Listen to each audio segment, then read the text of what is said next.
What's up, everybody? It is Friday, October 21st, 2016. This is Radio Tokyo. I'm Jonathan. I'm here. Nick's here. And holy shit, this is about the third time we've had to do the show today because fucking white people are ruining everything. Yes, I just blamed white people on ruining today's show. But it's going to be the theme for today's show is white people are the devil, apparently. So, anyway, hi Nick, how are you? I wouldn't phrase it as white people are the devil. They're more useless and parasites, and they just steal everything and then Yep, ruin it. They don't just steal it; they yep, ruin it yep, too. yep, yep, they do. White people just, god damn it, just fucking pumpkin spice latte season is here, everybody. And I know we mentioned that on at least Wednesday's show, but just white people, come on now, pumpkin spice latte, really? Don't y'all ignorant bastards know that pumpkin pie does not really have any actual pumpkin in it? It doesn't taste like that. Where have you been? I mean, they're, they're just. I don't know where to start with the white people thing. Screw the racism, the segregation, the slavery, the colonialism, the conquering of other people, the international influence where they weren't wanted. Um, Screw all that. Just look at them dance. Look at them dance. Watch a white person dance and tell me you don't hate them. I no look. I hate white people because of pumpkin spice latte. I really do. That is the nastiest shit in the world. And I don't know anyone else. I really don't know anyone who is not a teeny bopper white girl who likes pumpkin spice latte. Seriously, guys, come on. Just what the fuck are we doing? Like as a collective group of people. And why is it it's only white people in the United States who like this shit? Why? Why? Just come on.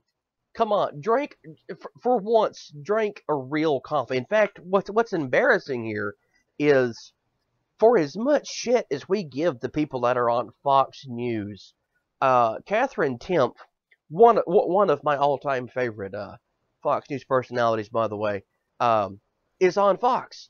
Catherine Temp only drinks black coffee.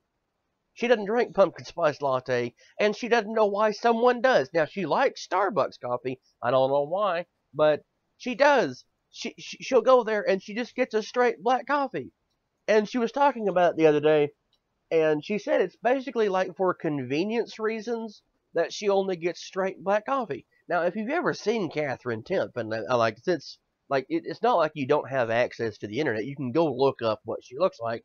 She looks like the typical pumpkin spice latte person. She's white, she's blonde, and she's young, but she drinks coffee like actual coffee, not some made up bullshit. I'm sorry, but no, no, coffee is not made with pumpkin.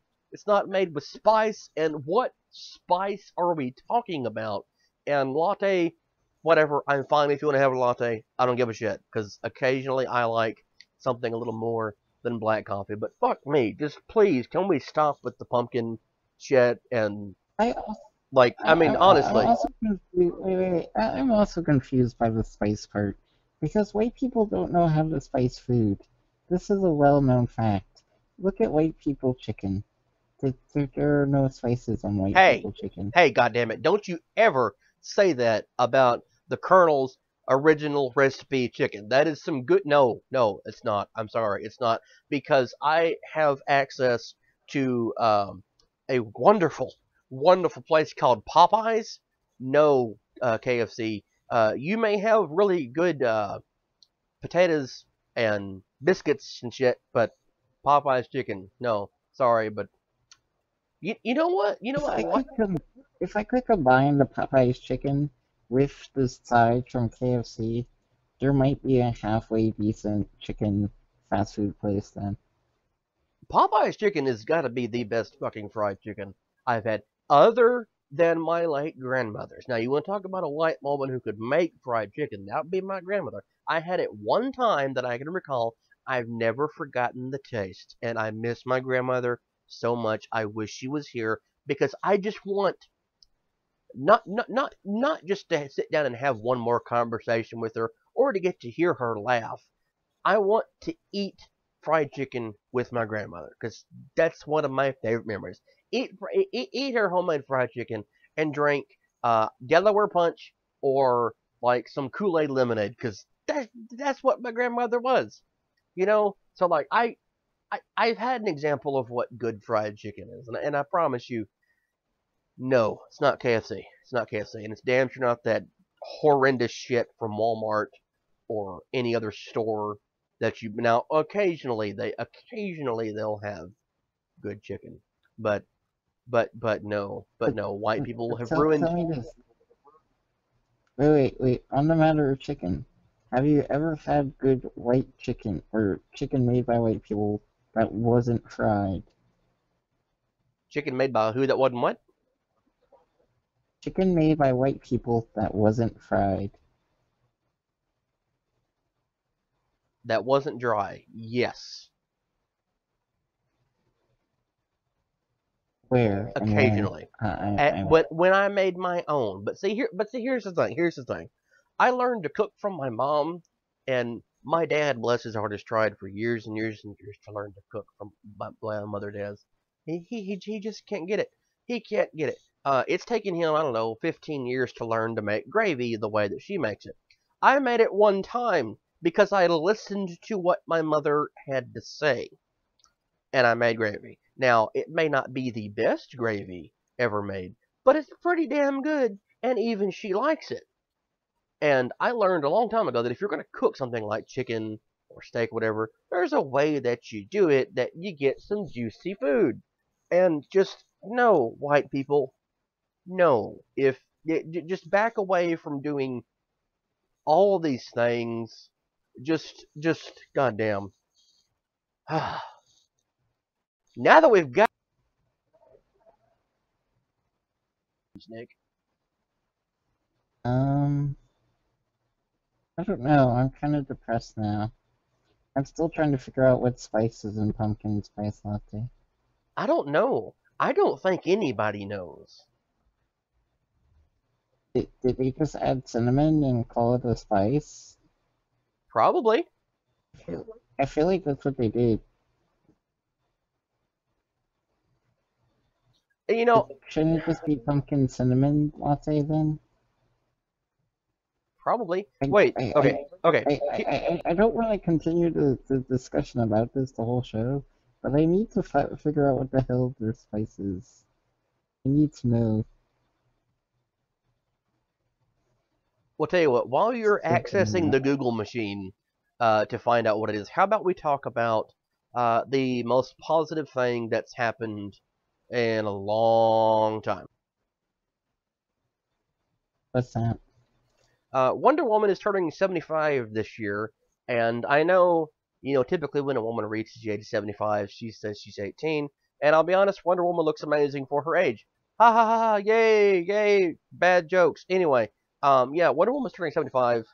Um, the anniversary is being celebrated today, even though I don't believe that the first comic for Wonder Woman came out until November of 1941, I think, somewhere around there. I don't know, so I'm gonna go forward on this. Something like that. Anyway, this year, well, last year, actually the past few years have been really big for comic book characters. Not Marvel ones, because Marvel ones are only about 50. Um, but it's been a really big issue for mostly DC characters this year. Batman turned 75, what, like 2 years ago, I think, wasn't it? It's gotta be something like that. And let's see, okay, yeah, because Batman came out in 39, or yeah, 39. Superman was 38, so that would have been, yeah, about 3 years ago. Superman's or lower 75, Batman 75. This year, Wonder Woman, Green Arrow. Uh, I forget all the list of characters that are turning 75. But it's kind of a monumental thing because 3/4 of a century. And a lot of people that are growing up right now or that have grown up in the past, have thought about, oh, well, all these comic book characters have been around for a long time. Ha! Then you realize, no, no, they haven't. Because like, for example, my parents are about 30 years older than I am. They're not much younger than these characters are. There are people alive right now who are older than these comic book characters that have literally defined movies and television series for people growing up since at least the 70s. Okay?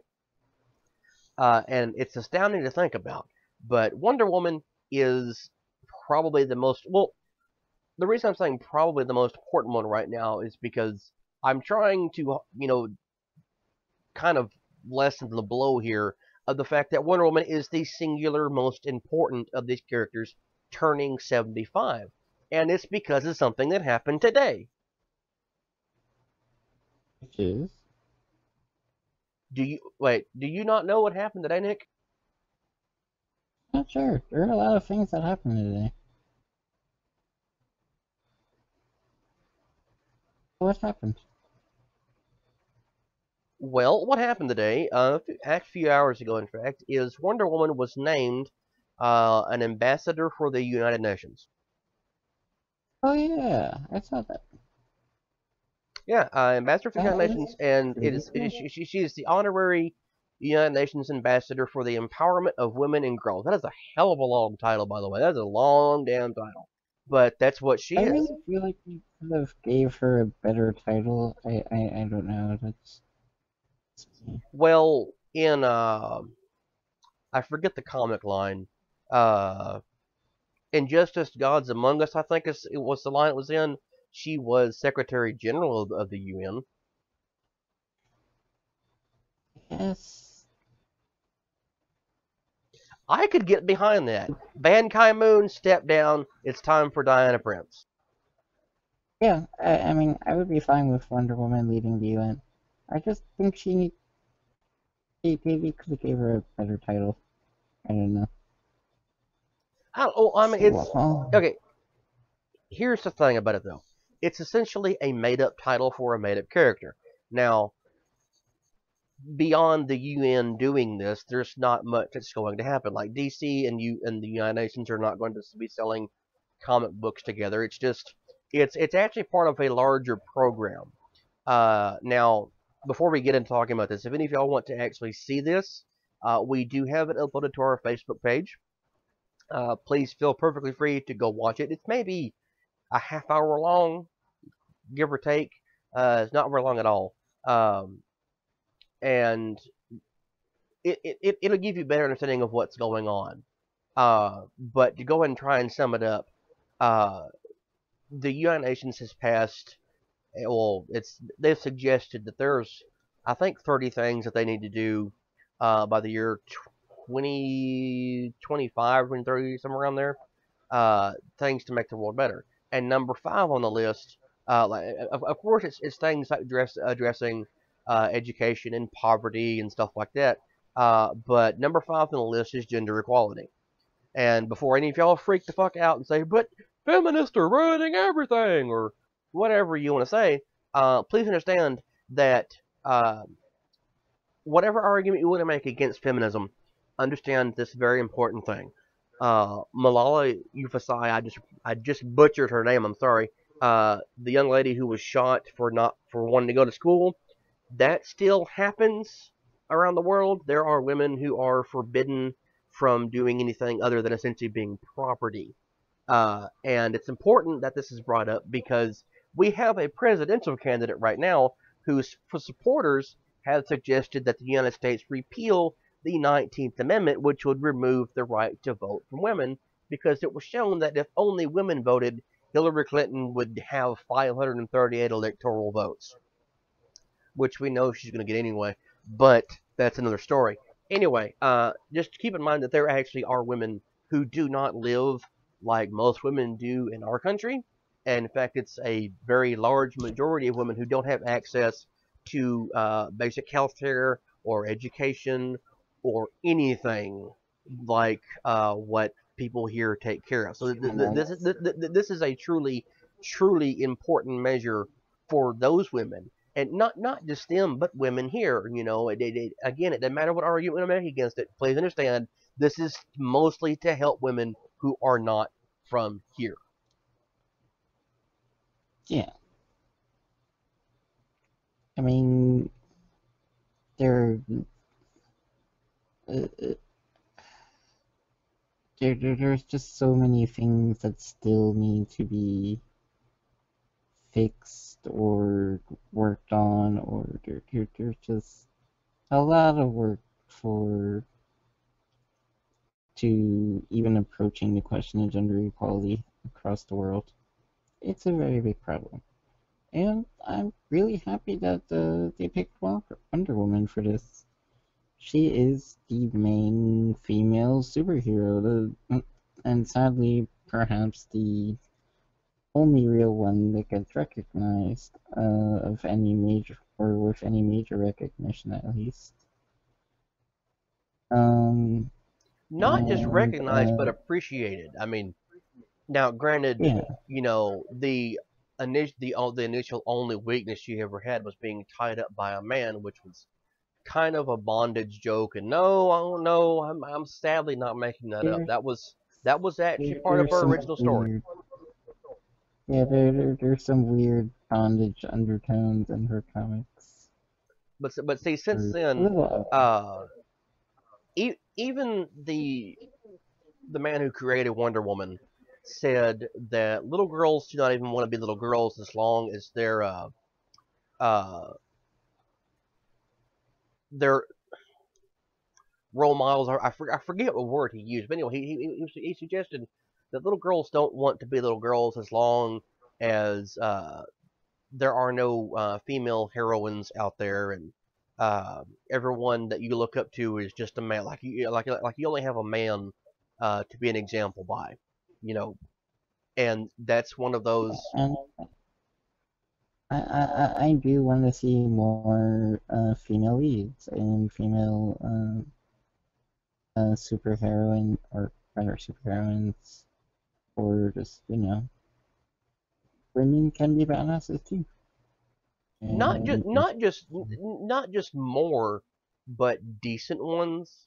Now, I am in no way yeah, I am in that's no a, way suggesting that the female comic book characters, movie characters, whatever, have been indies. I'm not saying. I'm just saying that well, again. that's when the main problem is when they do make female heroines or things, they tend to be rather terrible movies, or mediocre movies at best. I You mean mean, like the Catwoman movie? and, oh yeah, and then there was Elektra, even the Ghostbusters movie, which was apparently a lot better than most people thought it would be, but it was still really middle of the road at best. It was, it, I haven't seen the I, Ghostbusters movie, but you're pretty spot on. Like honestly, we both are. I There just want there a do need to be good, more female I want, leads. I want a good superheroine movie. I want one where, they get her story right, and just she's a badass and she does all these things. It'd be fun. I want to But see see, that. that's evidently what we're getting with the Wonder Woman movie, which is amazing, and I'm actually quite Yeah, happy it for the looks Wonder Woman movie. I really am. really Uh, promising. I Like, will admit, well, it's weird because, I mean, I've complained about the DC movie first, tons of times, but the Wonder Woman movie and the Avengers movie look like the things that I wanted to see from DC this entire time. And um, I'm really hoping that they get it right this time, especially with Wonder Woman. They have to get Wonder Woman right. Like, it's important, just beyond the DC movieverse. It, we need Wonder Woman to be successful. Because it then is, we it might, is, and realistically, for too long they have maybe we'll depended finally upon get a Batman. Black Widow movie then. Well, I mean, if Wonder Woman's successful, maybe we finally get a Black Widow movie, or I don't know. After all, or there's not going to be a Black Widow movie. You after, know this. We don't have to go down that road because the road does not exist. well, There's never going to be a Black Widow movie. fine, No, maybe really, a there's not. There's She-Hulk not. movie, or just some. Maybe it'll open the door for more female-led superhero movies. That's all I'm saying. We do, but yeah. Um, I really do want to encourage everybody to go watch the actual video. Now, it's on YouTube, but again, it's also on our Facebook page. So if you don't want to look it up on YouTube, or in fact, if you're watching this after it's been posted to our Facebook page, please absolutely pause this episode and scroll down and watch it. It's worth watching. They had several guests, including the current president of DC Comics, as well as Linda Carter, who gave a beautiful, beautiful speech, um, during which she said that, uh, now I'm going to misquote her here, but she said, to all the young ladies who were in the audience, because there was quite a few people in this room watching this in person. She said to all of them, like all the little Girl Scouts and everything there, she said that Wonder Woman is real and she lives inside all of you, and that you can always be basically whatever you can always be whatever you dream to be, and the whole theme behind the Wonder Woman thing is think of all the wonders uh, we can do. Like that was the basic, little tagline for this. Think of all the wonders we can do. So they had Wonder Woman, yay! But she was followed up by Gal Gadot, and Gal Gadot was actually kind of embarrassed because even though she had written down some remarks, she was worried that she'd even be able to follow up Linda Carter and what Linda Carter had said, because Linda Carter just, like, here's the nail and here's Linda Carter just hitting it directly on the head. I mean, it's hard to follow up Linda Carter on anything. It is. It's very It's hard to follow her up, and I can only imagine how it is for Gal Gadot, honestly. Which, by the way, apparently it is not Godot, it is Godot, Godot. But wait, go that? yeah, like Gobot, like it's Or Gobot, Godot, wait, is it Godot or Godot? Godot.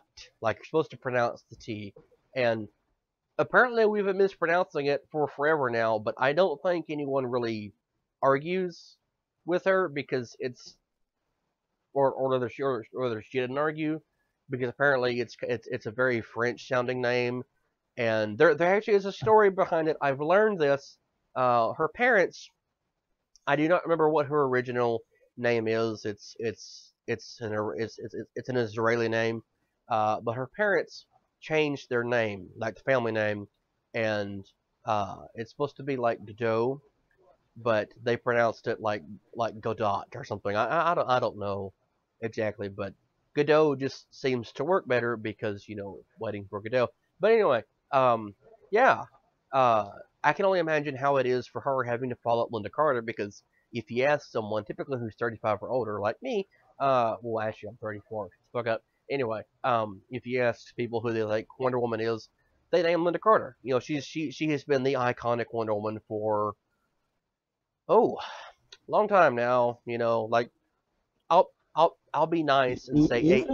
Even now, even for 20-something-year-olds, and who may not have watched her necessarily, but we still know Wonder Woman as Linda Carter.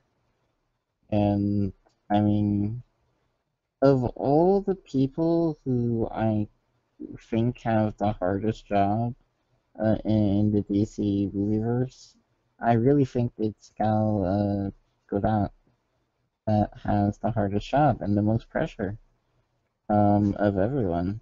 Just to bring Wonder Woman to life on the big screen, it's gotta be the most challenging thing of everyone.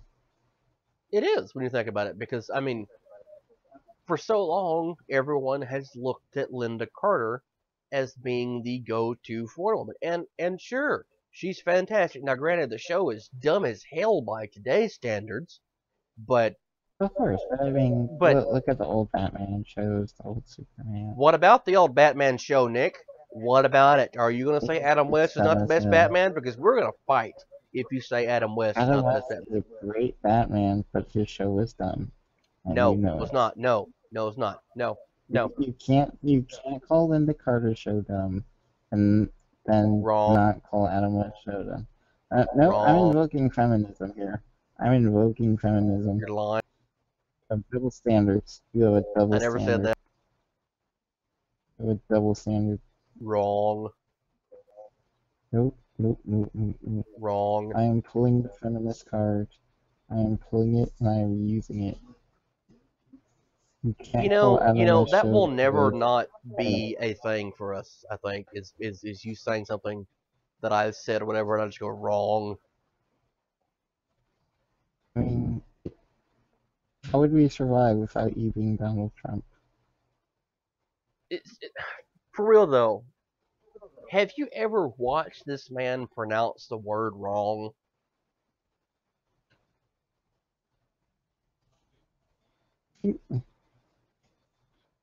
I I'm don't know if genuinely he does it asking you on this. Have purpose you or ever not. watched Donald Trump pronounce the word wrong?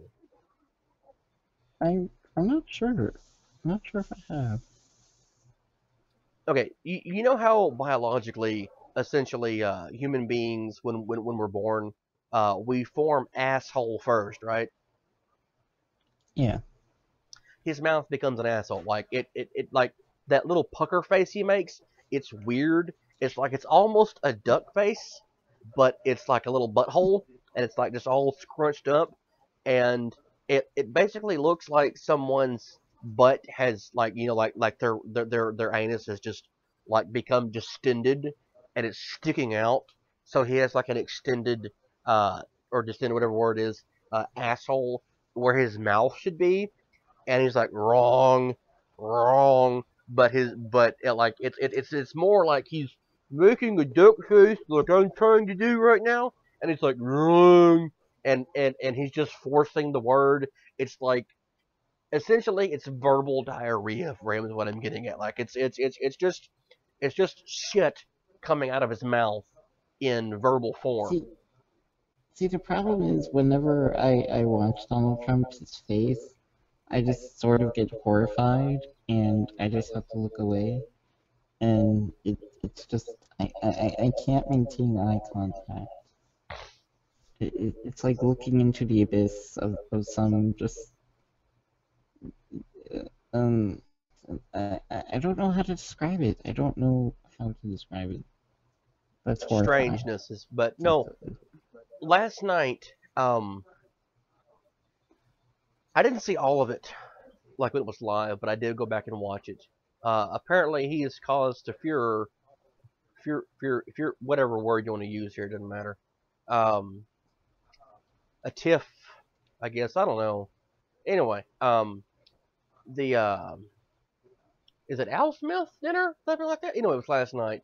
Um, it's a big fundraiser, usually held in Wait, the the one with all the white people. yes, the one with all the white people. Goddamn white people. Anyway, Wait. When you saw that, I mean, was there anything more white that you have ever seen? a Klan rally.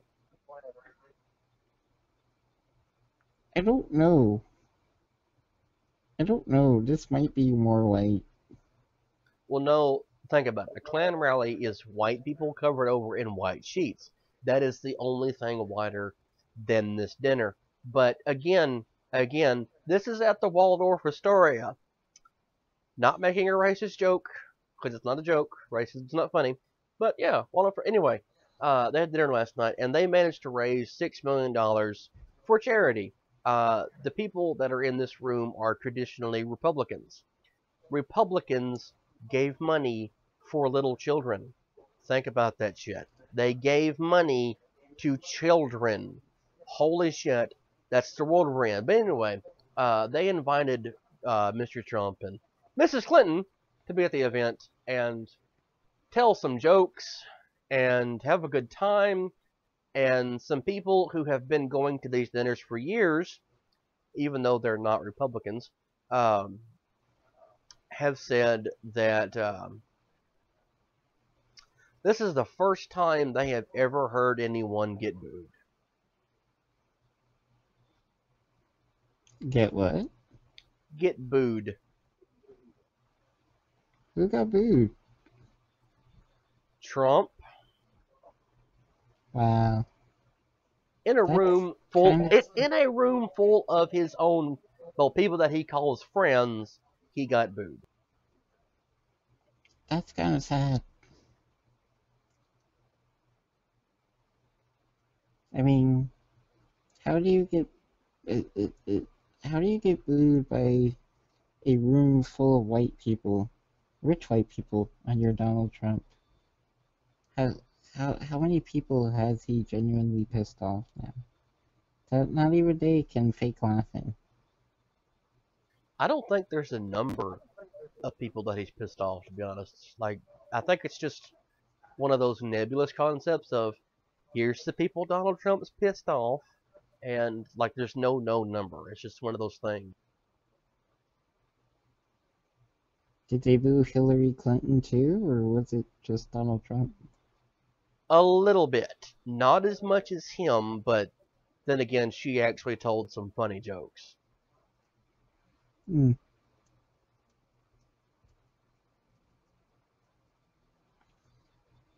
Well, I don't know. I it's kind of it. I saw a few videos of it. It was kind of creepy watching it. And It there was is, it also a is. lady in a But red dress I think that everyone was talking about just out of for fairness, reasons. we need to let our audience hear at least one joke. Okay. Okay, so here is probably what I think is Donald Trump's best joke of the night. Wonderful people, or as I call it, a small, intimate dinner with some friends, or as Hillary calls it, her largest crowd of the season.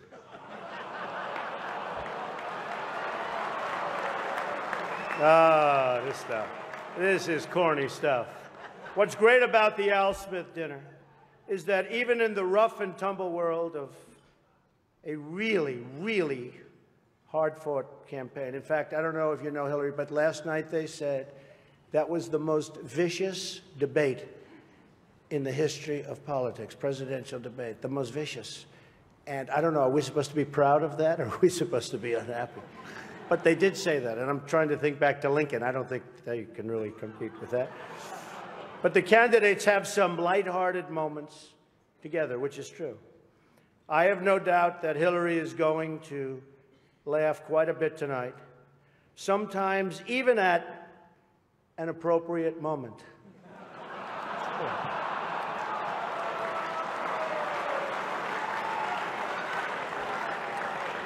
And even tonight, with all of the heated back and forth,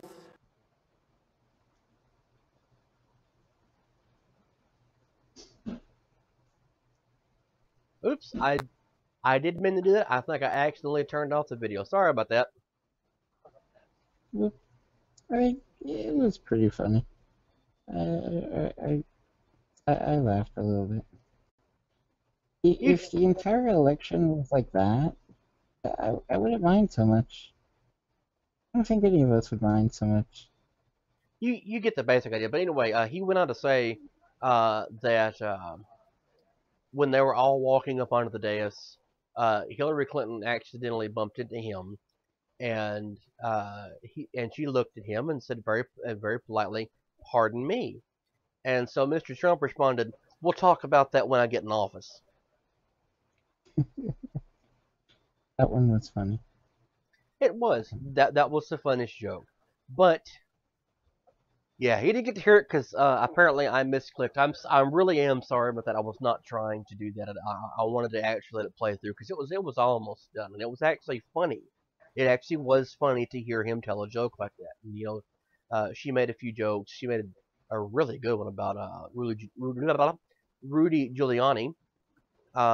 It was some decent laughs, but by the end of his, I was just sitting here, just, oh God, please, just stop, because at one point in time, he told a joke, which is arguably funnier than the "pardon me" thing, um, about a few years ago. Michelle Obama gave a speech and everyone loved it. They just loved it. And then his wife, Melania, gave the same speech and you couldn't hear the end of it. Like no one would let it go that she gave the same speech and you couldn't figure out why. That would be more funny if he didn't try to defend it so fiercely when it happened. But it was funny. It was funny. But Nick, do you know what else is not funny? Like what's really not funny at all? That's not. Other than last night, uh, his campaign,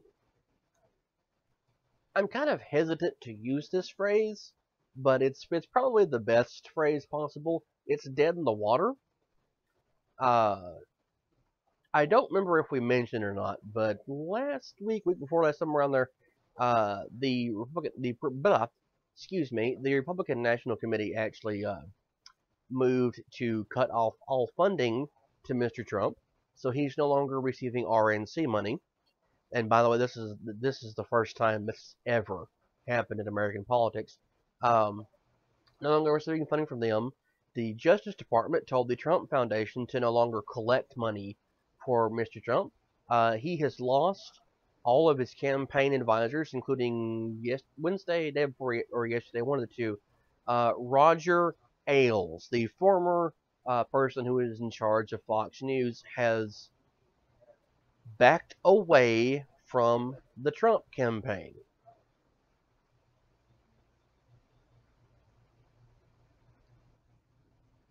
I mean, is anyone genuinely surprised?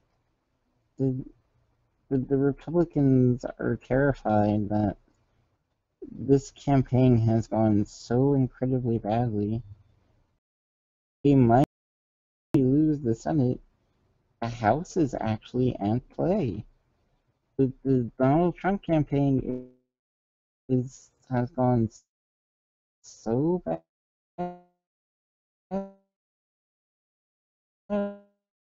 could lose completely, chance of losing. So are we really surprised? I think it's both surprising and unsurprising, honestly, because when you think about it, this is kind of what the Republican Party deserves. And I say that as someone who has been a Republican since I started voting, like years ago. Anyway, Absolutely what they deserve. There is no. I don't care if you're a Republican or a Democrat. The it is. Republican Party It's an embarrassment, history itself. not just an They embarrassment literally to the party. almost any other candidate they could have put up there would have had an a genuinely Hillary one person that people will hate more.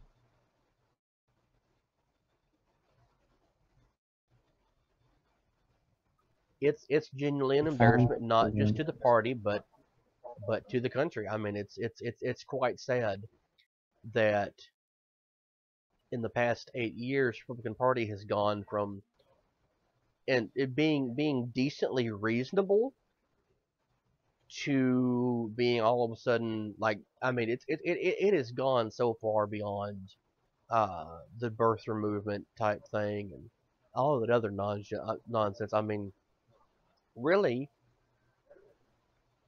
Obama has ruined the country. When you think about it, like it's actually entirely his fault, which is I mean, terrifying. It's like for 8 years well, now, For 8 years now, everyone's been saying thanks, Obama, in a sarcastic manner because the Republicans won't shut up about how bad he is for the country. And when you think about it, he's so bad that Donald Trump is in a position where he could, he act like it's a very small chance, but it's Wait, wait, possible wait, he wait, could wait, win. wait, wait, wait. I don't think we can blame Obama for this. Now, I have fun blaming Obama for things, just because I get to say thanks, Obama. But this is one thing I don't think we can blame Obama for.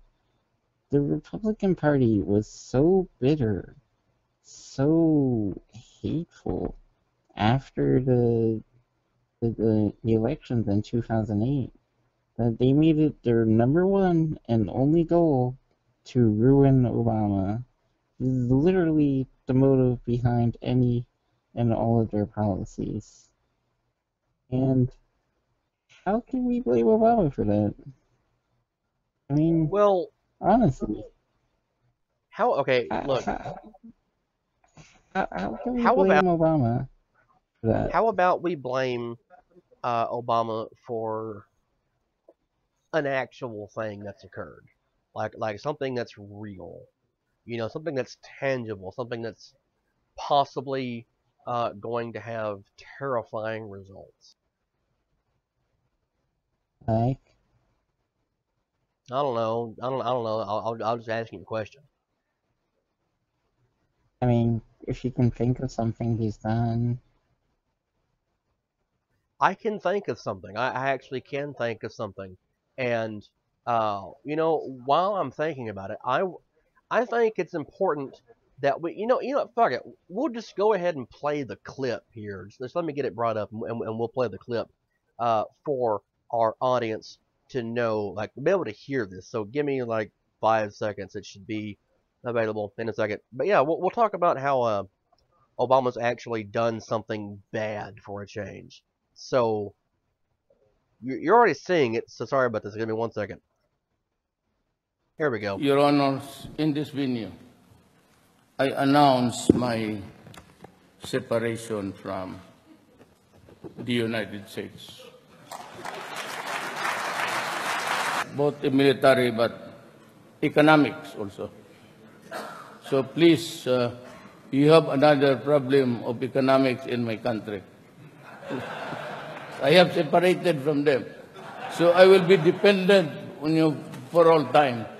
But do not worry, we will also help as you help us. America has lost me.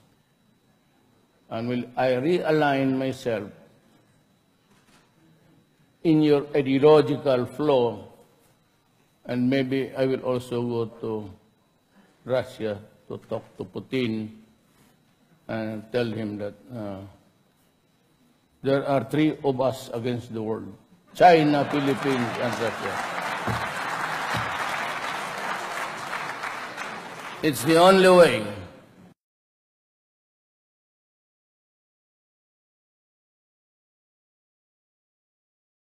Well, yeah, that happened today. Rodrigo Duterte, president of the Philippines, who was elected. Nick, when did we discuss Duterte and his shenanigans? Was it last week? yeah, I think it was just a week ago.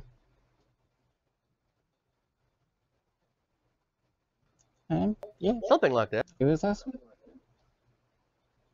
Pretty sure. But yeah, basically just as we predicted, Duterte was going to dick around, and you just listened to him, folks. You just listened to him say this. Duterte has formally told the United States to go fuck itself. Um, he has severed ties with us today, and he's held out his hand to China, and they're going to be best buddies. And of course, now he's entirely dependent upon China, which is cool, I guess. Is cool the word we're going for here, Nick?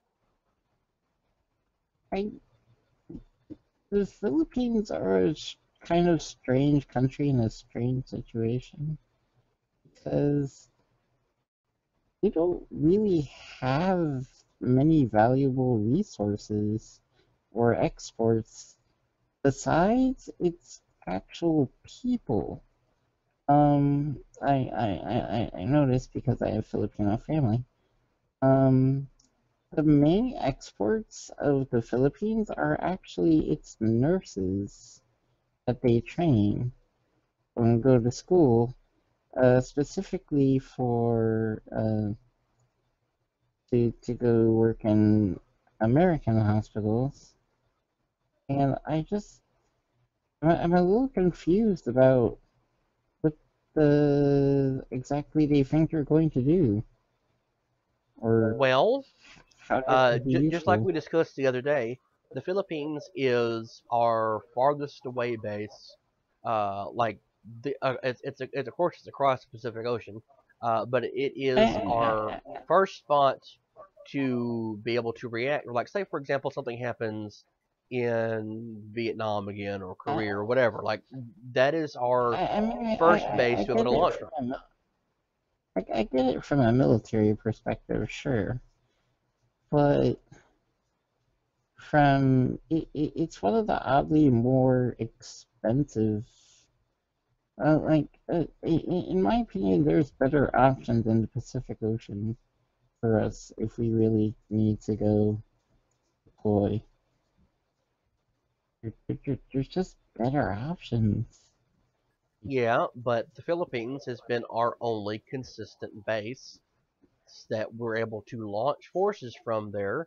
And if you remember World War II, very important here, if you remember World War II, the Philippines was an area that we had to take control of because the Japanese were able to control the fucking Pacific from the Philippines. They were able to control everything that went on. So we had to have the Philippines or access to the Philippines because if you don't, that whole that whole portion of the world. I mean, you're looking from continental Asia on down to Australia and all the way over to Africa, that's just open game. I mean, like that. If that area destabilizes, it will take the rest of the area with the world with it in that part of the of that in the general portion of the globe. So it's vitally important that we have a base there because we're the policeman of the world, so we have to be able to defend from the Philippines. Like we have to. It controls the waterway access to that part of the world. It just does. That's its bonus. It's sort of like a Gibraltar, controlling access to the Mediterranean. You have if you control Gibraltar, you control the Mediterranean. It's just a fact. You do. So us being kicked out of there is a really, really, really, really bad thing. And if Duterte is going to kick us out, then we lose our ability to respond to any issue over there. Now the problem is, like we discussed today, for I don't know about 40 years now, there's been a conflict in Mindanao. There has been Muslim rebels fighting against the Philippine government, and we have been backing the Philippine government against these rebels because these rebels, at this point in time, it's very possible that they could become followers for ISIS. So, they could start fighting for ISIS. And Duterte has promised that if we did not help him kill the 3 million drug users and dealers and everything that he had in his country, that he would remove his military forces from keeping these Mindanaoan rebels from attacking U.S. military bases. So, like, that's literally the only thing that's keeping our base from being overrun by possible terrorist activities is the Philippine government. And now that he is pissed off at us and has told us to leave, and he legally can do that, uh, that's all he has to do is just contact these rebels and say, "Hey, here you go. Here's your free shot. Just go ahead and attack them." Now, whether that means that these rebels will actually attack us, I don't know. I don't know for sure. But it's not as if there's a decently large portion of the Islamic world that is not pissed off at us right now for basically coming and bringing democracy to them. But it's entirely possible that these rebels will look at that opportunity and just launch an assault on us and start kicking our ass. It's also possible that these rebels, assuming he does this, will actually attack the Philippine. Like there'll be more of a reason to attack the Philippines uh, government and everything, and will just completely surpass us. It's possible. Like there's it's like that first domino in the chain that's falling, and it's terrifying because you don't know whether it's going to miss the rest of the dominoes or if it's going to actually hit them. And there's a lot of dominoes that could fall. There's a lot of dominoes that I, could fall because of this yet. I'm not worried. I am genuinely not worried. And it's just, this has been in the works for a long, long time. This sort of thing has been. Obviously, Russia and China are trying to re-exert their dominance, their power. They're trying to gather allies. We sort of saw this with Cuba back in the day. We saw this with other countries. And I guess my best example of what this is the equivalent to is maybe how Russia felt when we brought the Balkans into the NATO.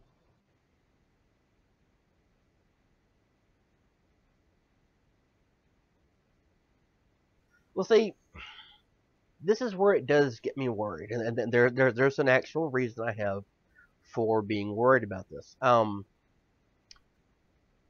Russia, as of yesterday, is moving their North Atlantic fleet as well as a portion of their Balkan fleet, including their only aircraft carrier. I don't know how Russia has managed to not have an aircraft carrier, but they're moving their only carrier as well as, I don't know, about a third of their entire naval fleet as a whole. Maybe a quarter. I don't know. But anyway, they're moving them uh, to the coastal line of Syria. And this is where the whole issue with the Philippines comes in. Okay? Now, granted, we have access to military bases in Turkey and other places over there, so we're able to reach this part of that area kind of reasonably. But we need the Philippines to be the backup spot. We really need the Philippines to be a backup spot over there just in case.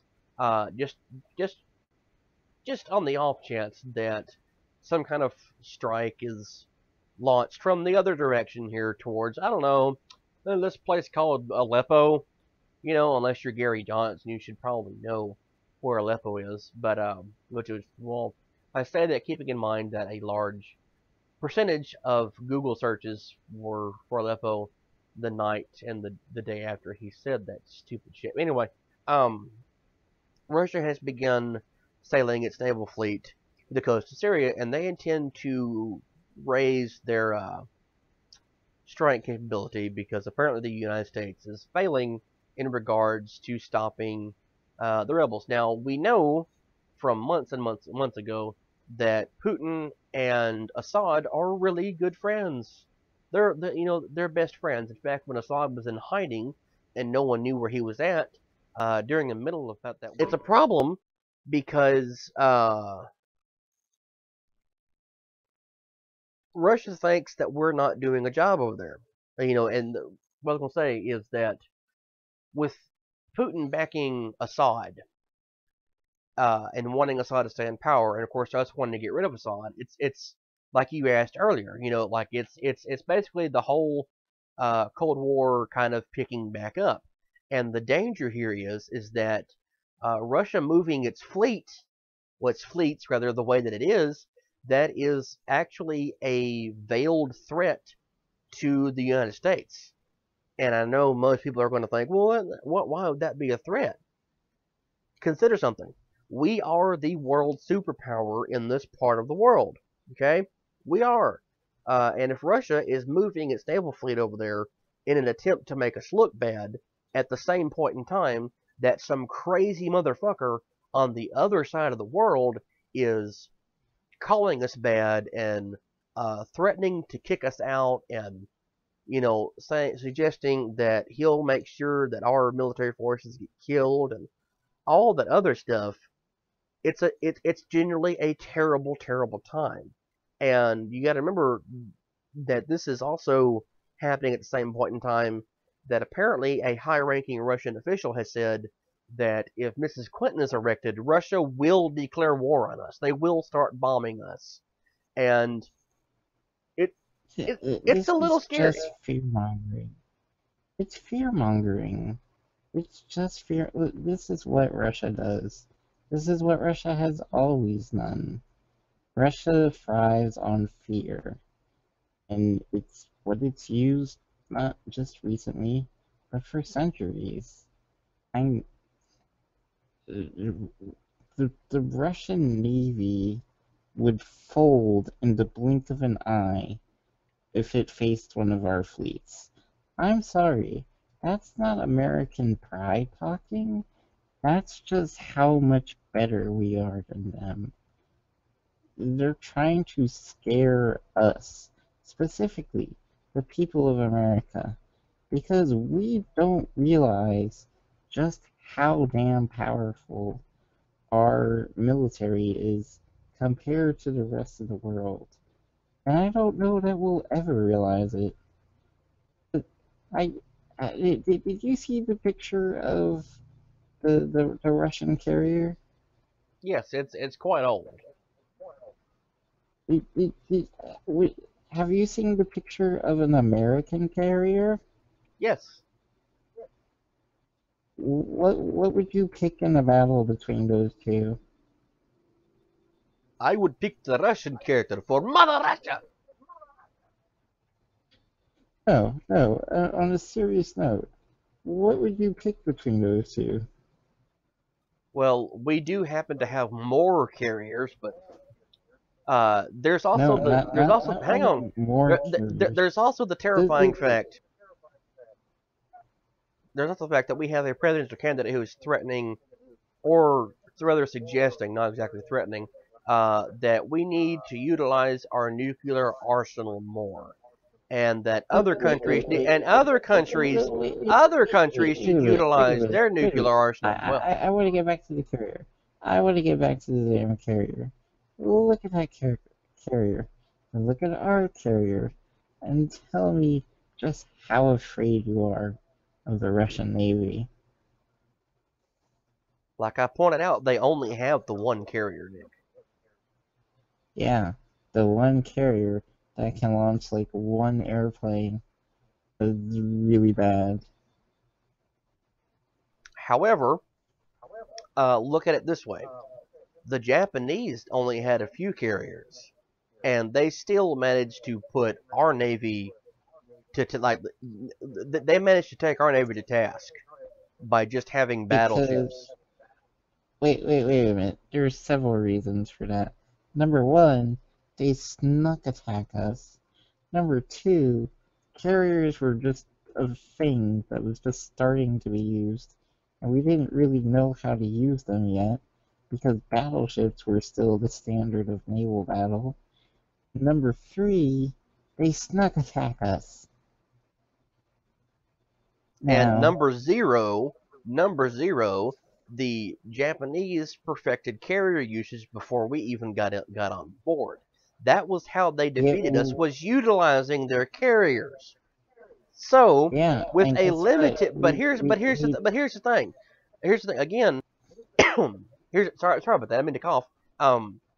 Japan had a limited number of characters. They depended upon their battleships and destroyers and such to take us down, and they put up a hell of a fight with just those ships. Germany did the same thing a couple times, and the Germans' naval fleet actually mattered other than their U-boats, but they managed to put up a decent fight with non-carrier. Now, granted, it wasn't much of one because we had a lot of carriers that were able to help take their navy out, but they still managed to do some serious damage. And Russia's fleet is heavily dependent upon the big gun theory. Now, given that both you and I like anime, We can make a gun. Believe it or not, I'm gonna make a Gundam comparison here. Okay. Xeon, while having mobile suits, managed to do a lot of damage to the Federation. Okay, they managed to do a hell of a lot of damage to the Federation ships. You know, the whole Navy wiped out. I don't know, about a quarter of mankind's population in a week. You know, pretty damaging group here. The Federation was able to beat back Xeon. Now, it wasn't because the Federation had more mobile suits, because they didn't. Well, by the end of the 1 Year War, the Federation did. And it wasn't because they had more carrier ships like the White Base, because they didn't, because all Xeon ships were built with being able to carry mobile suits in mind. The way the Federation actually beat back the Duchy of Xeon was by using big guns. You know, like using what we'd have in realistic terms, battleships and destroyers and such like that. That's essentially what's going to happen with Russia. Like their navy is entirely dependent upon that. But the Russians have got one more thing that, even in that, you know, kind of silly example, wasn't a factor here. The Russian Navy throughout the Cold War and now, even though, you know, I'm saying their backbone is actually the surface fleet, it's not. Like there's well, I'll put it to you this way: the actual backbone, you know, like the actual thing that keeps Russia's navy together, is actually their submarine fleet. Okay, like that's the major thing to look out for. But their surface fleet is capable of doing some serious damage. Now, granted, they have like one carrier. Submarines that we outclass by years. Yes, they are, but Russia's got more of them. That's the important thing. Russia's got more. Russia has no problem with using older ships because they've got more of them. We have sold ours off or sank them and turned them into REITs. Militarily, we would be outgunned. And the problem is, hang on. Under any other circumstances, I'd be willing, you know, to go ahead and say that you're right, and you know, and just kind of end it there. But the reality is, we're talking about Vladimir Putin, a man who's insane. Okay, insane. But I'll just be honest. He is insane. He is. He's insane. I mean, someone who thinks that Donald Trump is a wonderful person and just the best friend they ever had and all sort of nonsense, you kind of have to question their motives. Now, the reason that I'm bringing this up is because a lot of people say, like for example, with Mrs. Clinton, you can't trust her because there's like 30 people who have wound up just apparently dead because of the Clintons. Well, the reality is, no. Bill Clinton got his dick sucked in the Oval Office, and we know all the details about that. If people were being killed by the Clintons, we would know. The interesting thing is that people have spoken out against Vladimir Putin, and they've wound up dead. And we know all the details about that. We know some of them were shot in the street, conveniently, when the street cameras and all the cameras on local vehicles were just unable to pick it up. But it's in the middle of the street. People who have spoken out against him, people have been poisoned. They have just altogether come up missing. We know that Putin is going after people. We know he's taking out his people who are dissenters to what he has to say and to his government and saying he's a bad person. We know that. It's verified. It's a proven fact. The man is former KGB. Okay? That's the difference between Clinton and Putin. So, with this in mind, we're talking about someone who does not back down from the threat of, like, force is the first reaction. It's the only real reaction. There is no diplomacy there. It's shoot first, ask questions later.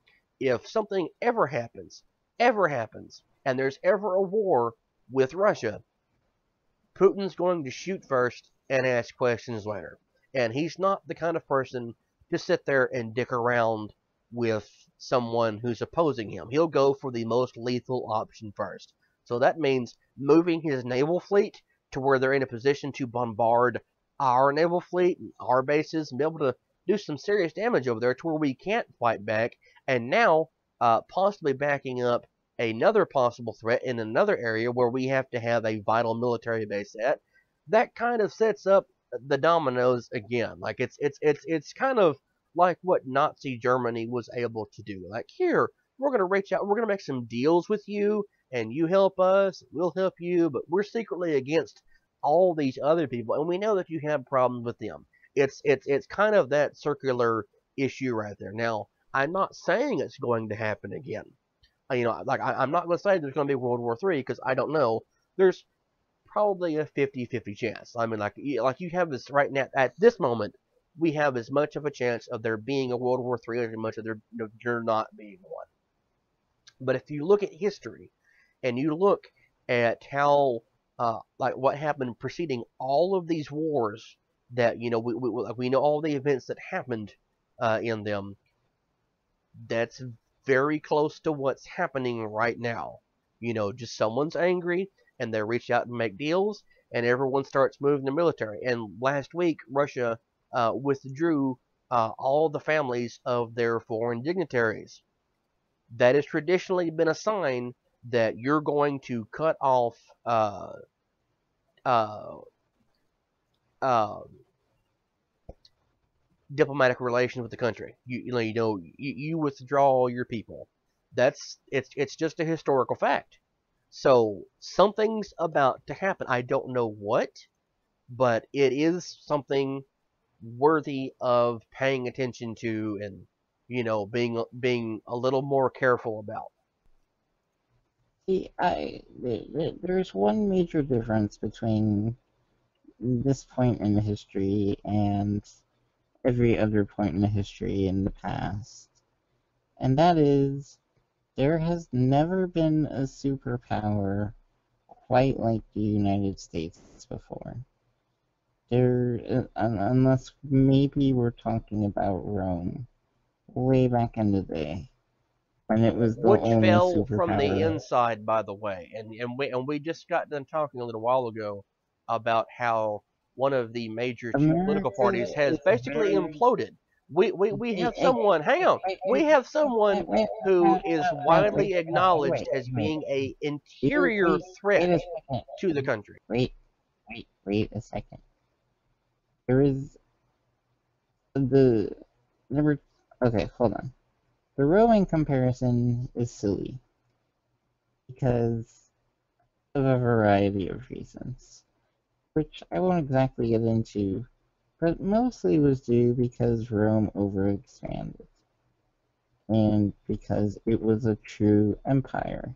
Now, America is an empire in all senses of the word. However, we are not a true empire where we own half the world. However, anyways, my point is, there has never been a superpower quite like the United States in the recent of history. We are the only true superpower, and our military and economic dominance are so far up and so high that no other country, or even combination of countries, could truly ever hope to challenge us. That's not being arrogant, that's factual. We get so wrapped up in the fear mongering of, oh, well, they could hurt us. I want people to understand hurting us does not mean that they would defeat us.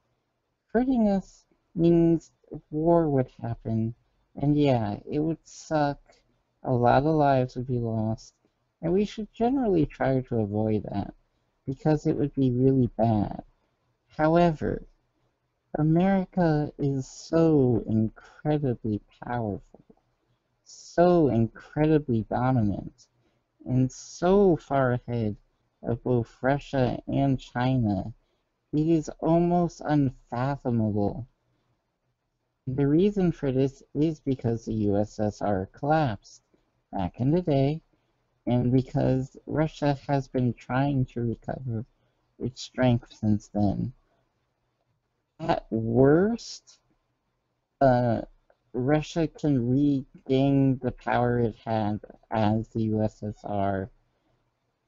But America has grown far beyond that, and its NATO allies are also far beyond what they used to be. If we needed to go to a war, a real war, where we turned our production to military, where we started producing tanks, mass producing tanks and ships and things like that, it would be a long drawn out war, sure. It would suck. A lot of people would die. And I really don't want that to happen, because it would be a very terrible thing. However, there is no realistic way that we would lose. None at all. Even if we lost the entire rest of the world, the Americas would never be touched. It's just, we are that powerful. Our Navy is that big. Our airplanes are that much better. Our military forces are that better trained. American military dominance is amazing if to actually study and look at. When we talk about our losses and the tragedy of our losses, we're talking about numbers that most other countries would only dream of having when they fight a battle or a war. How many did we actually lose? Troops did we lose in the actual Iraqi war? About 5,000 or so. Do other countries lose that in a single battle? Literally, a single battle, if not worse. Okay, but think about this one thing. We had a 14-year-long war against an unknown enemy. By unknown, I mean essentially what we had in Vietnam, which is about 8 years. You never know where the enemy is. It's at the point that 22 veterans a day commit suicide. 22 a day. And it's almost always because of psychological reasons. And that is because we continually send soldiers on tours of duty. The United States has not had a draft since, no, the Vietnam War. We haven't had to. We have continually depended upon what are essentially professional soldiers. Most of the professional soldiers are in there for about 4 years, 4 to 6 years, and they quit and they go home. The ones who served tours of duty overseas in combat did so multiple times. Like most of their time in the service was going back 3, 4, sometimes occasionally 5 times each. Okay, we don't rotate out troops as much as we used to. Like for Vietnam, you might be there for 3 or 4 months and you're rotated out. Okay, with this, it's you're in country for a year, you come home for a month or two, or you go to another base and then you go back continually, bouncing them back and forth. Almost no downtime is what we had in the War on Terror, and that's the important distinction. Like of course military always fights the last war. Our last war will be the War on Terror. Like that's the last war. Okay, so if we're going to fight a war based on that standard, we have to realize something very important. We're going to have a small military. Now, granted, we have about 1 million soldiers uh, and sailors and Marines and Air Force personnel all together. Close to that. Maybe 1.5 million, a little more. Uh, Other countries, like, for example, Iran, which we have had problems with in the past, Iran has 1 million soldiers whose sole purpose is to run at the enemy wielding copies of the Quran. That is a chunk of the uh, uh, their military. Is soldiers who just come at you wielding copies of the Quran. Russia, and during World War II, and indeed several conflicts since then, has conscripted soldiers, oftentimes prisoners, or well, actually mostly prisoners. So Russia could deplete its military force, and if you want to talk about uh, actual casualty losses, we can talk about Russia because Russia, like I said, has done this for a very long time. Very long time. Look at Stalingrad. The way that Stalingrad was retaken by the Russians was using a system of twos. One man would have the rifle, the other man would have the ammunition. When the man in front of you dies, the man behind you picks up the gun and keeps shooting. They only had enough guns to outfit one out of every, like essentially half their force. So they just kept feeding people into the situation like a human meat grinder. The United States has done that too. Look at the campaigns of Ulysses S. Grant versus Robert E. Lee. That's what Grant did. Was he continually fed people into this because the North had a higher population. The problem here is that if all these countries are pissed off at us and we don't have an actual standing army coming against us, which we're not going to. Well, we might have an actual standing army. We might, let's say Russia attacks us. That's going to be Russia's standing army coming against us. If China does it, Well, hang on. Let me finish the point. Let me finish the point. If China comes at no, us, 'cause that would be the Chinese army. So we're wait a going. minute. Hang on. Let me finish my point. So we're going to have a standing army coming at us. John, wait a second. If we were to actually go to war with Russia or China, or, even the Philippines, we would not be fighting a guerrilla war. We would be fighting a war with standing armies. It would be completely different from the war on terror. The war on terror is just it isn't comparable to what a World War III would be like. If it were to happen, you would have standing It is armies because I going. was getting at that point, and here's the reason it's important. The reason that is the most important comparison to make is the fact that, again,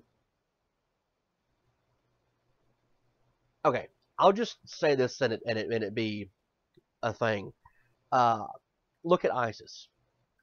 A lot of people assume that ISIS is nothing but a guerrilla military force. No, ISIS is a standing army. If they were not an actual standing army, they would not be having to be beset in the city of Mosul. Okay? Now, granted, they have outliers that are essentially they're very heavily guerrilla tactic users. Like it's kind of a thing for them because they have to be because they're a smaller army. But keep in mind that the Confederate Army was essentially an army of guerrilla tactics close to the end of the war because they had to be. The Germans used guerrilla tactics. The Chinese, Vietnamese, all these other countries, at a certain point in time, you have to start using these partisan warfare style tactics. Where you're just you come in and you hit, and you're like, America has been really good at that. Like that was how we fought our revolution, our civil war, and every other war, because that's what we did. Okay. So even if you think hang on. But here's the thing. Here's the thing. Think about Vietnam. Think about Vietnam, the war that my parents' generation fought. Okay. Oftentimes it said that the Vietnam War was not fought standing army to standing army, and that's wrong. At the Ia Drang Valley, the first land engagement of the war, in which the U.S. 7th Cavalry actually fought Vietnamese soldiers, that was standing army to standing army. That was an actual military force, not a guerrilla force. They fought differently. They fought using tunnel systems and everything else, but that was actually the NVA versus the American Army. It was a standing army.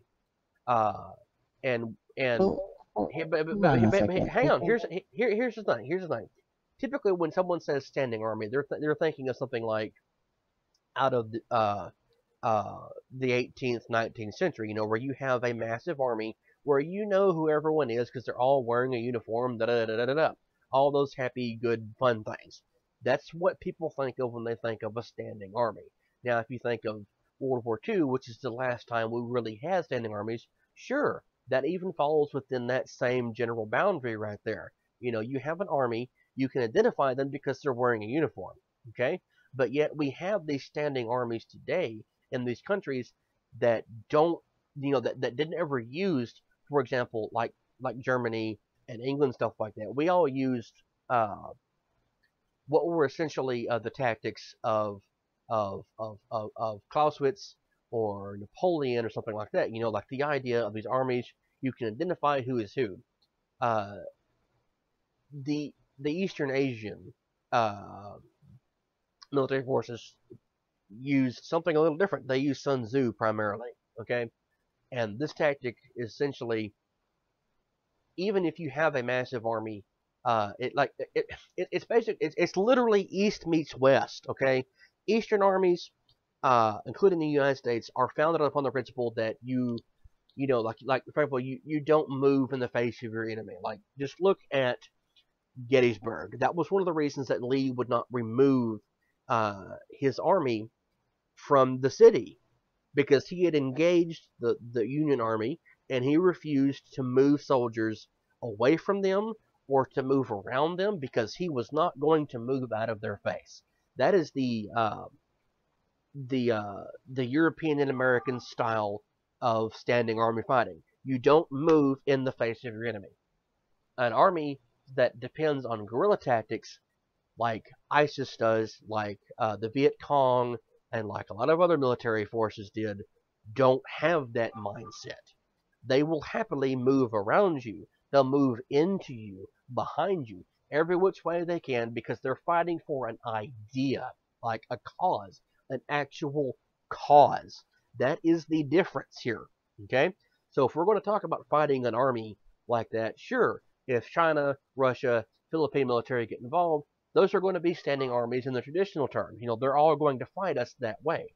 But the problem is, if you get into something like a World War situation, where it's multiple countries together, oftentimes fighting against a single country, like for us against Germany, even though Germany had Austria, Hungary, Czechoslovakia, and everyone else backing them up, that was still the idea of all these other countries coming together and actually fighting them. And there's a lot of countries that are pissed off at us right now.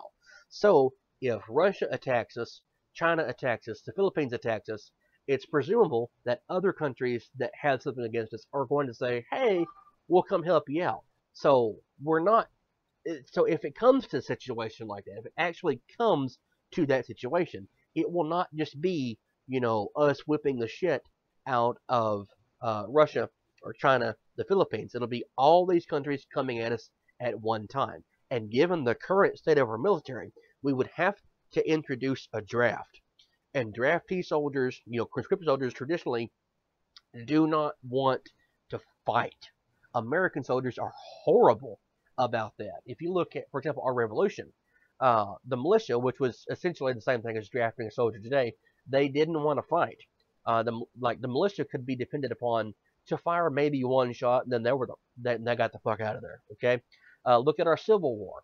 Okay, it actually became to the point that the federal government had to issue longer and longer, what we would call today a tour of duty, but what then was called an enlistment. So initially, it was maybe a month or 3 month enlistment, and once that was up, people went home.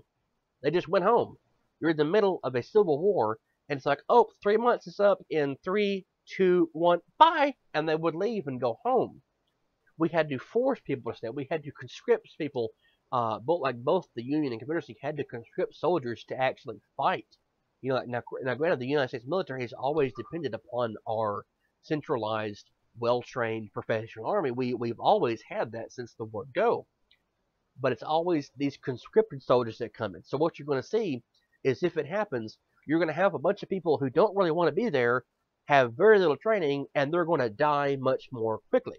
And if you're facing that, and if it's just us, and say maybe Great Britain, Canada, our traditional allies, how soon will those allies fall?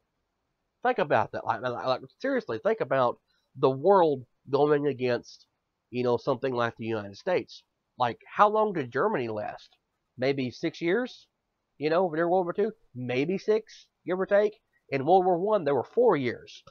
Think about that shit. That's multiple countries, multiple hostilities going towards one country, and But that's the actual problem. You can't compare any of those things. You I can't can though. I comparatively. can though. I No, can wait, compare. wait, For wait, example, wait, wait, wait, hang on, wait a minute. You hang on. can't For compare the example, Germany Vietnam in War. World War One. You Germany in World cannot War One. compare. You cannot compare the Vietnam War to World War II. I can. Vietnam War I was can. a half war that we I can. never committed to. That's why we never won it. You can't compare the Vietnam War No, to World Nick, War we II. didn't You win the can't Vietnam. compare the assault Nick, on Nick, Germany we to. did not No, you win. can't. Nick, we did not Wait a win the minute. Vietnam War You can't compare because the assault it on wasn't a Germany real war. to It an was not a assault real on the war. U.S. Now, I because know the when you U.S. say it's not a has real war, troops on both sides. You can't compare these things to each other. You I just can. can't. There's a You reason. also There's a can't say reason. that the U.S. would be alone in a war with only Canada and Great Britain because we have the NATO alliance, which means we would have all of Western Europe, the Balkans, Canada, Mexico, NATO did Italy, not a back us variety up of other during the war countries. on terror. NATO did not back us up during the Gulf War. Just keep those things They in would mind. back us They up didn't because back us they up don't in want Russia Mogadishu. They didn't back ruling. us up in a They lot of don't want instances. Russia ruling through Europe. They didn't back If us up in a anyone lot was of scared instances, of Nick. Russia, it's Anyway, Europe. yes, So I if actually anyone's can going to back compare us all of up, these things. it's I going to can Europe. compare all of these things to one another. And No, you yes, can't compare I all of these can. things. I already No, explained to you the difference. I already explained to you the fucking and difference here. I just Look explained at it to this way. you the other difference, the major Okay, difference, look. which is why The you the difference compare the is two. between for example, we'll just go with the obvious ones here. The Nazis and ISIS. Okay? If we're going to talk about Nazis and ISIS, for starters, not every soldier who fought for Germany was a fucking Nazi. Not every one of them was. Most of them were conscripts. They didn't want to fight. They didn't have a reason to fight. They didn't feel like being in there. They would try and escape in droves. It happened all the time. In fact, this was even referenced in the movie Saving Private Ryan. Oh shit, I'm bringing a Hollywood movie into this. And I am. There's a scene just after our main group has conquered the German emplacements on Omaha Beach. You have these two soldiers walking out holding their hands up, and the two Americans are like, "What? What?" And they shoot him and they make fun of him. And, because one of them's like, well, "What are you saying?" He goes, "Look, I washed for supper." What they were saying was, "We're not German, we're Czech, don't shoot us." Okay? If you translate what they're actually saying, that's what you'll hear. They were conscripted soldiers. Germany depended upon that because the German military was actually very small. But that was what Germany had succeeded at all these years because they actually learned that from us during our Civil War. In 1865, they had more observers here than any other country did for our Civil War. And what they did the next year was the Austro-Prussian War. That was the essential.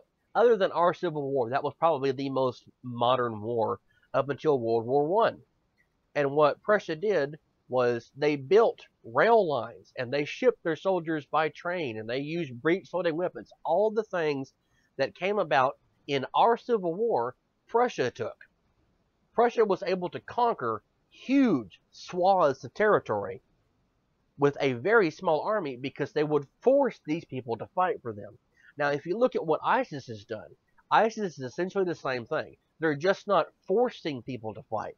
They're coercing them to fight. They're telling them, hey, look, these people over here are bad. They're going to try and kill you. And all they have to do is say, oh, look, there's another bomb strike. There's this, there's that. And the reason I know this is so effective is because ISIS talks about it all the fucking time. They have a publication called Dabiq. You can look it up. You can find it. DABIQ. They will happily tell you that's how they recruit. Every bomb that goes off is guaranteed to have you at least 100 new recruits. So that's how ISIS has become so powerful. It's the same basic military building concept that the fucking Nazis used.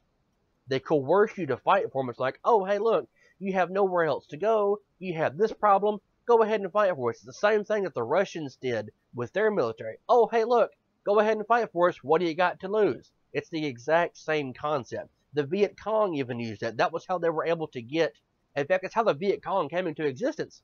The NVA is like, look, the Americans are here. You know, they're telling you what you can do. They're inspecting you. Go ahead and fight them back. That's how partisan warfare works.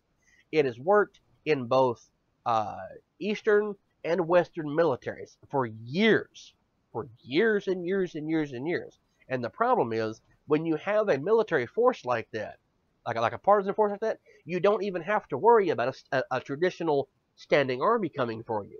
Okay? So when I say that the danger in a possible situation with the war with Russia like that is all these people coming after us, and you're like, well, we'll beat them because we have a world power. That's fine. That's dandy. Think about how ISIS, like I said earlier, with, like, for example, there's 60,000 or some odd Iraqis surrounding Mosul right now, and we are bombing the shit out of Mosul. Okay, airstrikes fairly often. You know, I think against ISIS so far we have launched somewhere like 25, 30,000 airstrikes against their various forces and placements. Okay, this is continual bombardment. Even Russia is about to start shooting. Well, I'm attacking it back. Russia's going to be shooting at Aleppo. But anyway, we're bombing them continually. It's continual airstrikes day in, day out. They're being shot at by ground forces day in, day out, continually fighting, but yet they're able to launch 3 separate attacks yesterday because all they had to do was say, hey, look, this is a threat, go shoot. That's all they depend on. Okay? They're able to essentially call upon people who feel threatened because they're spoken to about, hey, this is going to come happen. You know, you're going to have someone's going to come tell you what to do. Maybe you don't want to do that. Maybe I don't want you to do that. How about, you know, you fight back against them? Now, think about that. I've already stated that that is a traditional American style of fighting, and it is. We are built upon that notion. And in fact, you have a presidential candidate right now who is suggesting that people do that. If he doesn't win the election, Donald Trump has already suggested, hey, maybe we need to fight back. Maybe. All it takes is a little bit of fear and just that one small push, and people will actually do something insane like fighting against a cause that they don't want to be fighting for. All it takes is just that one little push, and you can flood the field with all these people that'll just fight for you. And that's essentially what could happen. That's essentially what could happen, because all these countries around there that have something against us, that's all it'll take is one little push. It's like, oh, hey, maybe the United States could stop fucking with us if we attack them. And they're gonna take part into it. And we already have, again, a military that's overused and worn out and not large enough. We're going to have to conscript people to fight, and Americans are not going to want to do it because Americans don't like the draft. I still have one question for you. I still have one question for you. Okay. How do they get on American shores? How have there been ISIS attacks already here? Oh boy, they shot a few people. I'm really scared. Think about it, I though. don't mean to Think mock. about it, though. I don't. Seriously, No, think wait about a this. minute. Hang on. No, Seriously, no, think about no, this. Wait, hold on. I've been letting you rant for forever. Hold on. I don't mean to make light of this, but an ISIS attack on America where they shoot a few people is not a big deal. It's not. It is But it is a big not deal. a big deal. No, it's a big deal because the media It's makes the it a big biggest deal because earlier you mentioned the number one tactic for this: fear mongering. That's all it takes. Yeah. That's all it takes is someone And just to say, what "Hey, are look, you doing right these now? people, What are you like promoting right now? for example, You are doing fear-mongering. You are fear-mongering. not exactly. I'm not suggesting to be afraid of this. I'm saying just be cautious because it could happen. It absolutely could happen. That's not me No, saying, you were saying hang on. how Fear big of a mongering threat is the predicated rest upon. of the world is to America, and that we should be terrified because if Donald Trump becomes president, well, I mean, that's a reason to be terrified on its own. We don't need the threat of World War III for that, necessarily. But anyways, you're saying how big of a threat American military is under because it's overused, it's lacking resources, its soldiers are worn out and tired, and I'm calling bullshit on all of that because it is bullshit. It is literally bullshit. But besides all of that, even if they got a few people over, it's not a big deal. I'm sorry. We would lose a few people, very few people, and th there is no way that you can land a standing army in the United States. That's the thing. Another thing, we had. You were talking about the bombings in Mosul. Yeah, we were bombing them. But did we put a standing army against them? The Iraqi army is there, but I'm sorry, the Iraqi army does not compare to the American army. Even though it has American training and very old American weapons, it's not a good comparison. There is no comparison because we haven't had to fight a real war since possibly the Korean War. Also, guerrilla tactics are only used when you're going up against a stronger enemy.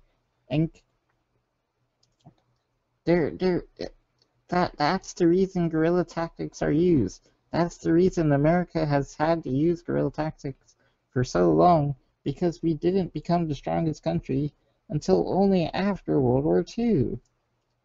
There, there's just yeah, Okay, once again, people you're need to wrong, stop and I'm being going to prove you afraid. wrong here. I'm going to use your example against you. No, Because no, no, I'm gonna, yes, because I we've am. been going on about Yes, this. I am. We've been Because going on about this for forever. you We've been said, going on about this for forever. you said We've been going earlier, on about this forever. you said earlier that the Japanese were able to give us such a difficult time because they took out our carriers. No, they only took out some of the carriers, They not took all of out them. our Hang carriers. on, goddammit. I Not never all said of they. them. Wait, I never. Not all Wait a of minute. them. Wait a minute. I never said they took out our carriers. They never took out any of our carriers. The entire reason that we were able to turn the tide of battle was because they didn't attack our carriers. Because we got super lucky and they were out at sea when they attacked Pearl Harbor, and they just didn't attack the one that was there. I never said they didn't attack their carriers. They attacked So us December 7th, 1941. I actually had, hang on, remember, I actually had an uncle who was at Pearl Harbor when it happened. He pulled people out of the water. It's not like I don't have a connection to this event, okay? Japan surprise attacked us and was able to whip our ass. It took 3 months for us to get our naval fleet from one side of the world to the other, like be able to shift everything. About 3 months, give or take, before we could actually fight back. And it took so long because the Japanese at that point in time had taken over areas of great importance. In fact, when they disabled us at Pearl Harbor, the next thing to go was Midway, which was our other only option there. And they stomped the shit out of us at Midway. So from then on, we had to push the Japanese back. And we had to do it by the island hopping campaign because I had family who fought in this part of the war. So we're pushing them back and back and back. And people might think, but why not just go ahead and go attack mainland Japan? We were. We were firebombing mainland Japan this entire time. But it wouldn't stop them. Why would it not stop them? Oh, could it be because the Japanese were forcing people to fight for them? A smaller military which was capable on any given day, their actual standing army of going toe to fucking toe with us because of a long history there where we were giving them steel and training them to fight. Look at the Meiji Restoration if you don't believe me. We are responsible for that. We are the reason that Japan, a country that for hundreds of years had blocked itself off and wore silk and leather armor and fought with swords, we are the reason that within 20 years they were able to challenge Russia and beat them in a fight without using guerrilla tactics. We taught Japan how to fight, and they turned that shit back against us. We were able to use, we essentially taught Japan how to fight, and they turned that back around us because they realized what a huge threat that we actually were. A threat to Japan, an island nation that didn't even have close to the capability that the United States has, and they were able to keep us on our toes for quite a while, and it took a long time to beat them. So I'm saying, even if you have a military force that's even remotely close to what Japan had, like, which is the last real big army here, that's what's going to happen. Now you mentioned the Korean War. That's a wonderful idea. It's a genius idea to mention the Korean War, but the Korean War was also a standing army. It was also an army of guerrilla tactics, because the North Koreans and the Chinese would do that all the time because they used different fighting styles. The Chinese were basically what the Russians did, because they had a higher population. They could do wave attacks. They would just send people at you. They didn't even have to have a gun. Just here, go kill them. They're different than us. Go kill them. They used fear, the idea that these people were going to come kill you. That's what got them to fight. The idea that these people are actually it wasn't really that. It was more of they're invading your homeland. They're going to come for you. They're going to come kill you. Now,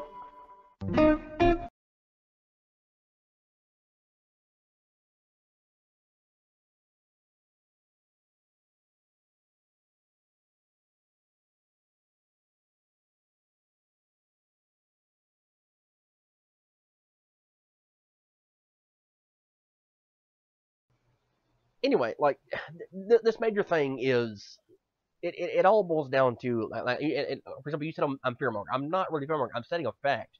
There's historical precedence here to be concerned about what's going on, because it could actually be some terrible bad shit that could happen. It really could. I'm saying war would be a horrible thing to happen, but I'm not worried. Because, number one, America would remain pretty much untouched. Number two, we would win. And I'm saying, you keep saying that, but it's possible. It's possible. And when you mentioned the closest example to us being Rome, Rome still fell from interior and exterior threats. So don't ever say it's not possible. With current conditions, it's not possible. Oh, if Donald Trump gets elected, it's very possible. Or I Hillary. mean, Or Hillary. I have more faith in America than you do. I have more faith I in didn't say America. I don't have faith in America. I'm just stating facts. I I'm a have faith historian. in America. This is my job. I'm a historian. This is what I do. I look at history. Yeah, And history but there's teaches never us been a to situation like America history before. teaches us, repeatedly all these little signs. It's like, oh, hey, this could happen. It's kind of like predicting the weather. You look at all these occurrences that have happened before. Maybe it's a sign it'll happen again. I would like to think it's not going to happen again. In fact, I'd be willing to actually bet you money that it won't. But the fact is, it could happen. It could always happen. In an alternate universe where Doctor Strange travels to, maybe. But not right now. Not with the way it is right now. Do you know we never even got to the last major thing that we could have talked about today? Because you just had to derail the whole conversation with saying we're all going to die. Well, I think that was you, and I think I was trying to tell people that we're not Wrong. all going to die. Wrong. Are you just gonna be Donald Trump all day? I never said that. Are you gonna dress up as him as Halloween? You're lying. I could see you doing that. Wrong. I genuinely think that would be an awesome costume for you. Wrong. Like, you just put on a wig and go around Wrong. in a red tie. Saying wrong. Anyway, okay, do we want to try and fit in, because holy shit, we've been at this almost 2 hours. Do we want to try and fit in the trailer or what? I kind of want to save it for Monday now. No, Or, but no, I mean, no, we cannot save it for Monday, because you remember Monday is Anime Music Monday on our Facebook page. So yeah, by the way, that's speaking of right. which, good time to mention this. On Monday, Anime Music Mondays, you know, because we're Radio Tokyo, we have to have a radio portion of the show. So Monday, come listen to some anime music on our I have the best words, folks. On Mondays, come listen to I don't know, about an hour, hour and a half, somewhere around there, so probably that range, about the length of time of our normal uh, shows that we do on Facebook. So come give it a listen. Um, I know that kind of goes against, you know, the whole, well, we're a YouTube-based program, but the reality is we want to reach as many of y'all as possibly can. And we know a lot of y'all like anime, because we like anime. We talk about it kind of often, like I did earlier with Mold Gundam. But anyway, come give us a listen. Even if you don't like anime, I guarantee you I'll be playing some music, or Nick will be playing some music. Whichever one of us is doing the show that day, there will be some musical choices that you'll enjoy and you'll like it. The problem is, once you listen to it, you have to listen to it live, because you won't be able to go back and listen to it again, because copyright restrictions will prevent us from actually playing this, or keeping the video available for all of you. So please come listen to us live. Like, if I was ever going to request anyone actually listen to us live, that would be it for Anime Music Mondays. Yeah. So Get anyways, your ass on about the Facebook. trailer. About the trailers. So there were trailers out. Do it? There were trailers today. Yeah, there was a trailer today. But you know what? We can probably save that until next week, I think. 'Cause you had to derail us and talk about politics, Nick. Sure I did.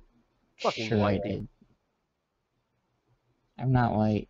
I'm half white. You're Mexicano, I know.